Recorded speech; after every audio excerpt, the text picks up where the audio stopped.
On va passer à la correction de l'exercice 8, donc cette fois-ci c'est de la forme exponentielle à la forme algébrique. Donc soit z1 égale 10 exponentielle i pi sur 3, un nombre complexe sous forme exponentielle. Sans faire de calcul, donner le module à un argument de z1. Donc il faut connaître la forme exponentielle d'un nombre complexe. La forme exponentielle, on rappelle que c'est le module de z fois exponentielle iθ, où θ c'est un argument. Donc là on a le module de z, et là θ c'est un argument de z. Donc ici, vu que c'est sous forme exponentielle, on constate que le module, ça vaut 10, le module de z1 vaut 10, et un argument de z1, donc c'est un angle, c'est ce qui multiplie le ici, pi sur 3. Et question 2, écrire z1 sous forme trigonométrique puis sous forme algébrique, donc il faut savoir que exponentielle iθ, on l'a vu que c'est cos θ plus i sinus fois θ. Donc on démarre, donc ça donne z1, c'est donc 10 fois exponentielle i pi sur 3, donc ça donne 10 fois parenthèse, et exponentielle i pi sur 3, c'est que c'est cos de pi sur 3, plus i fois sinus de pi sur 3. Donc là, hop, on s'aide du cercle trigonométrique, l'angle pi sur 3 radians est ici, et son cosinus vaut 1/2. Son sinus vaut racine carrée de 3 sur 2. Donc, ce qui donne 10 fois, parenthèse, cosinus pi sur 3, 1/2, plus i fois le sinus, donc plus i fois racine carrée de 3 sur 2. On effectue la simple distributivité. 10 fois 1/2, 10 fois 1/2, il reste 5. Multiplié par 1/2, ça revient prendre la moitié. Plus, il reste 10 fois i racine de 3 sur 2, donc plus i 10 fois racine carrée de 3 sur 2, ce qui donne 5, plus, et 10 divisé par 2, ça vaut 5. Donc il reste plus i fois 5 racine carrée de 3. Donc sous forme algébrique, z1, ça s'écrit 5 plus i fois 5 racine carrée de 3. Le suivant, ce sont les mêmes questions. On a z5 qui est sous forme exponentielle. Il faut donner le module et un argument. Donc là, on pourrait se dire, ah, c'est quoi son module? On pourrait se dire, ah, rien, il n'y a rien. Mais non, il n'y a pas rien. E exponentielle i de pi sur 3, ça c'est pareil. Donc on peut écrire que z5. Ça c'est pareil que 1 fois exponentielle i de pi sur 3.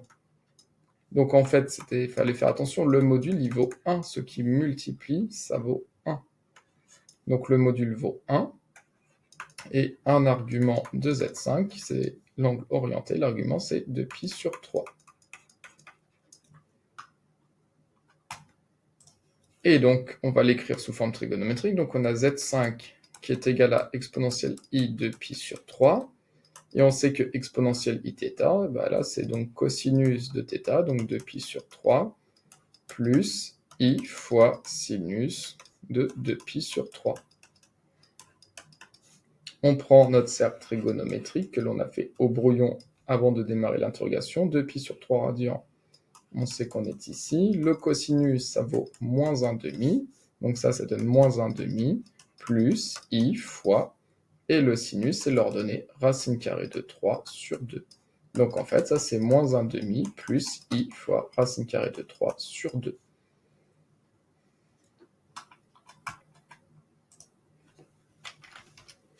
Alors les suivants, soit a et b de points d'affix respectifs za et zb. Donc on constate quoi? On constate qu'ils sont sous forme exponentielle.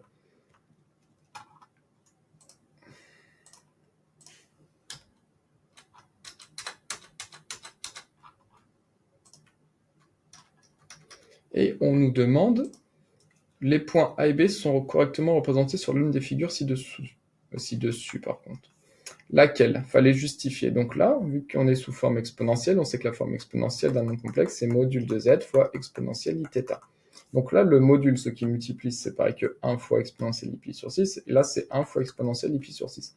Donc leur module vaut 1. Ça veut dire que tous les deux points sont sur le cercle de rayon 1, donc tous les deux sont sur le cercle trigonométrique. Donc en fait, ici, c'est bon, ils sont tous sur le cercle trigonométrique, ça représente l'unité, donc c'est bon. Et donc, qu'est-ce qui permettait de les différencier? C'était de regarder leur argument. Donc là, un argument de ZA, l'angle orienté ici, c'est 5π sur 4. Donc il fallait que A, son argument, ce soit 5π sur 4. Donc on constate que A, 5π sur 6, c'est un 6. Donc si on prend le cercle trigonométrique, 5π sur 6, on sait qu'on est ici. Donc il y avait soit le A qui était là, qui était valable, soit ici pour le A. Là, c'est pas possible. Là, c'était moins π sur 6. Et là, c'était moins π sur 6. Et ensuite, B, un argument de ZB, c'était... Là, il y avait un moins, voilà, il fallait faire attention. C'était moins I de π sur 3. Donc, moins I de π sur 3, c'est pareil que l'exponentielle. Donc, un argument, pardon. Donc, l'argument, attention, un argument de ZB, c'est donc moins 2π sur 3. Là, il y avait un moins. Donc, moins 2π sur 3, donc attention, donc en radian, moins 2π sur 3, c'est-à-dire qu'on effectue moins π sur 3, moins 2π sur 3, on est ici. Donc là, B, il est bien à moins 2π sur 3, moins π sur 3, moins 2π sur 3. Lui, c'était bon. Là, c'est pas bon. Là, on est à 2π sur 3, et là, on est à 2π sur 3. Donc, en fait, la seule figure où A et B sont bien placées, c'était la figure numéro 2. Donc en justifiant, justifier, c'était d'écrire l'argument. Il fallait écrire que l'argument de ZA, c'est 5π sur 6, et l'argument de ZB, c'est moins 2π sur 3. Et donc, c'est sur la figure 2. Ensuite, montrer qu'un argument de ZA divisé par ZB est égal à moins π sur 6. Donc on va écrire ZA divisé par ZB. On remplace. ZA, c'est exponentielle I 5π sur 6, divisé par exponentielle moins I de π sur 3. Et on sait, d'après la propriété, qu'exponentielle A sur exponentielle B, c'est exponentielle A moins B. Donc ça donne exponentielle I 5π sur 6 moins, et attention, c'est donc moins I de π sur 3. Il fallait faire attention, on soustrait tout ça. Donc moins I de π sur 3, ce qui donne exponentielle I 5π sur 6 plus I de π sur 3. Ce qui donne exponentielle I, facteur de 5π sur 6, plus 2π sur 3. Et donc, comment on additionne deux fractions? Pour additionner deux fractions, il faut les mettre au même dénominateur.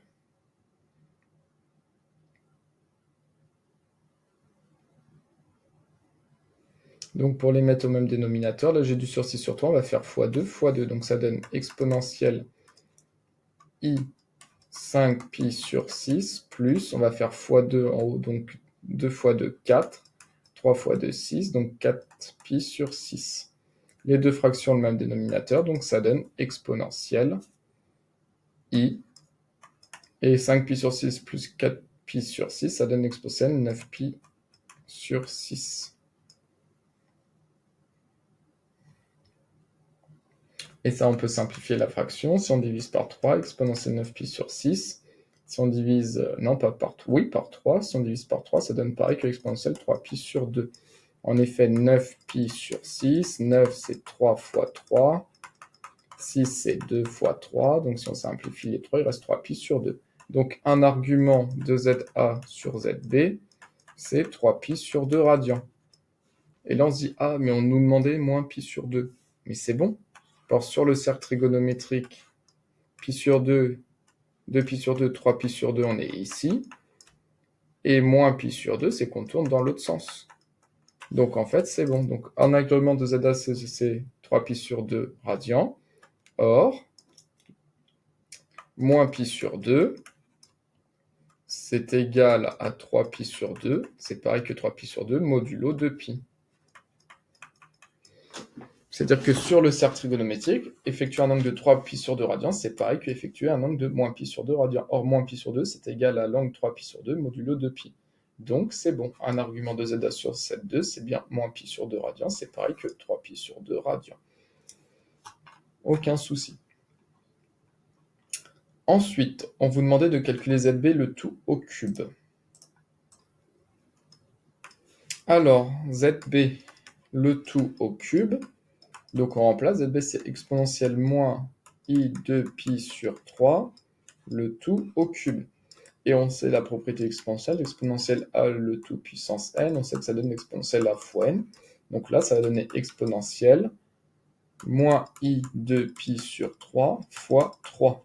D'après la propriété, ce qui donne 3 divisé par 3, ça donne exponentielle moins 2 moins I de π.